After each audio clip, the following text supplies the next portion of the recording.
Publishing of the King James Bible, it empowered and freed the merchant class to individually decide its own fate.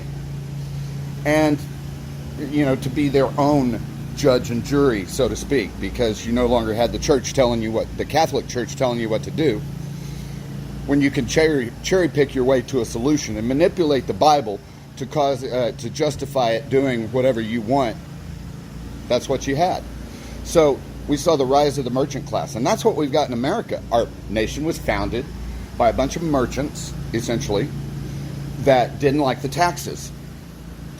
And as a result, while we used to revere the roots that we came from in that direction, now we worship it. We revere it. It's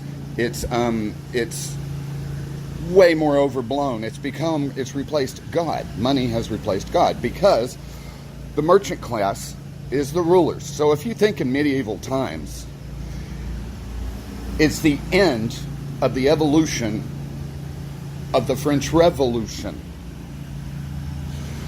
They put power back in the hands of the common people, took it away from the king. We did that with the Constitution, but we built a nation out of it.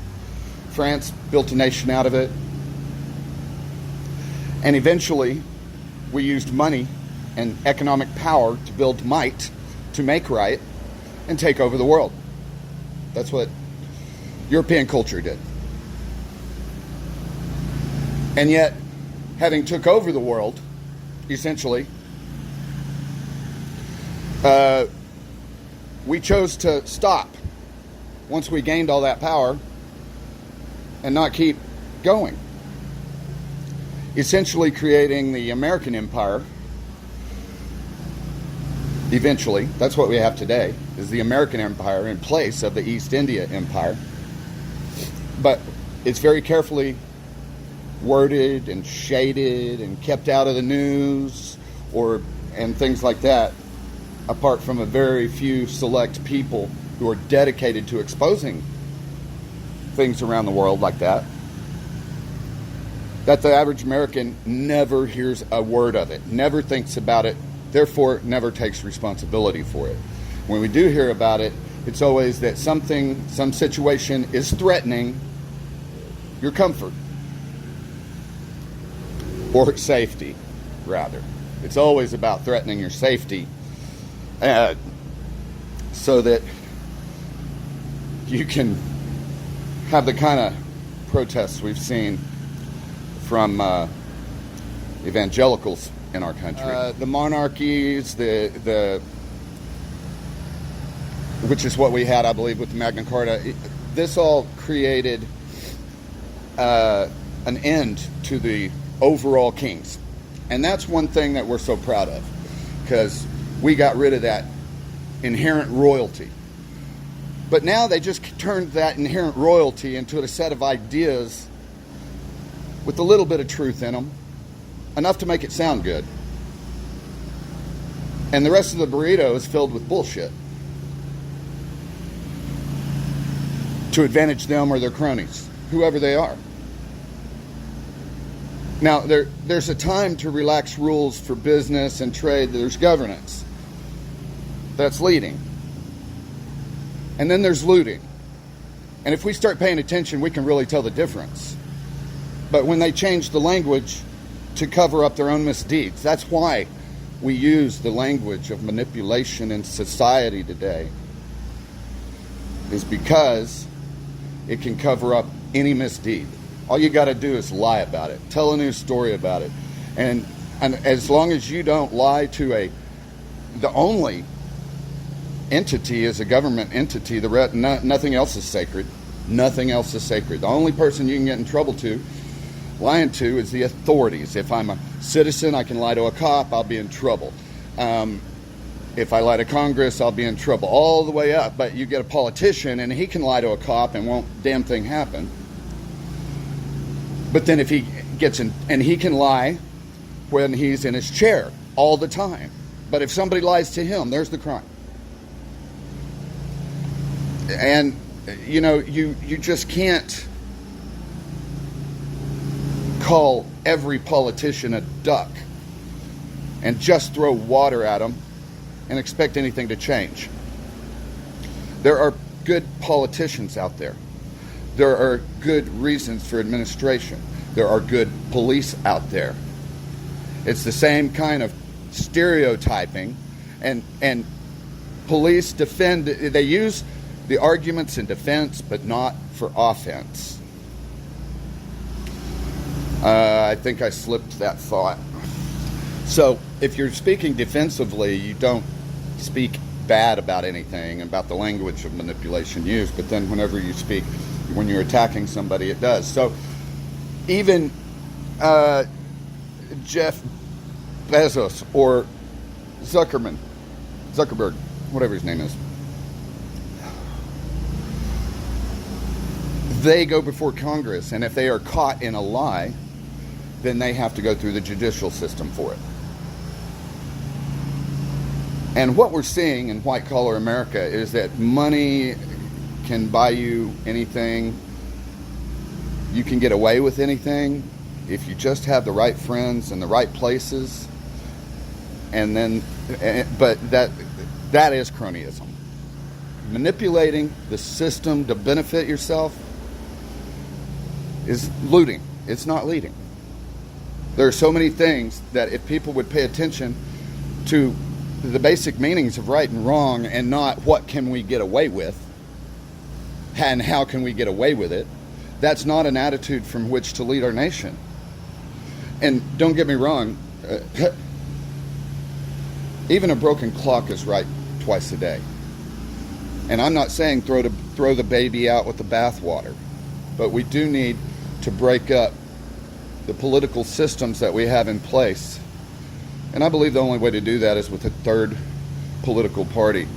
Because, yeah, okay, we can agree that our merchant class is important, but we've agreed that they're there to be worshipped and inviolate, sacrosanct. We're not allowed to question anything, and they are allowed to take away all of your rights with the click of an I agree button. And there's so many ways that our rights are taken from us, one line at a time, without a detailed explanation. I went through a privacy policy the other day, and the number of generic statements was just unbelievable.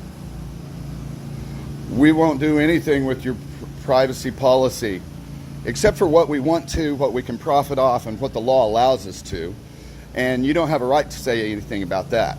And you only have partial rights to say stuff about these. And this, you've already agreed to by getting the service. It's a one-way terminal contract. As in, the corporation's going to benefit. I'm going to get what I can out of it, but the corporation's going to benefit no matter what. They don't have the right, the obligation to only have the necessary private information. I, as the average citizen, it's impossible to sit there and know exactly what to do to protect yourself when the lawyers are too busy manipulating the system to hurt us, to sell us, to break us up, to limit our resources. We're already having, if you're on any Facebook page or company whatsoever, your feed has been limited to what they tell you you are. I speak Spanish, according to Facebook, but I actually don't. My daughter does, and she used my phone about 15 years ago. And that's followed me even to today.